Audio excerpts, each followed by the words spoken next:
Choose the correct variant. Düzgün variantı seçin. My aunt has to solve the problem by herself.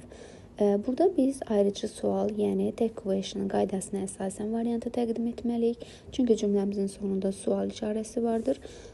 Və take question qaydasını təyin edərkən təbii ki, nəzərə almalıyıq ki, birinci tərəfdən köməkçi feil və mübtədaya əsasən yazılsın. My aunt təbii ki, qadın cinsi olduğu üçün biz she-dən istifadə etməliyik. Söhbət mənim xalam və ya bibimdən getmiş olur.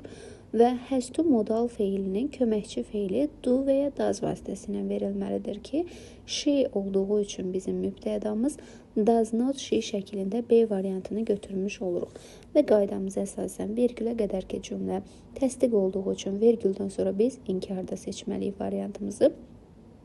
A variantında köməkçi feil səhv verilmişdir. C variantında inkarlığa əsasən yanlışdır. D variantında həm köməkçi feil, həm təsdiq olduğu üçün və Y variantında isə bizim şəxsimizin cinsi doğru verilmədiyi üçün səhvdir. Düzgün cavab B variantı götürülür.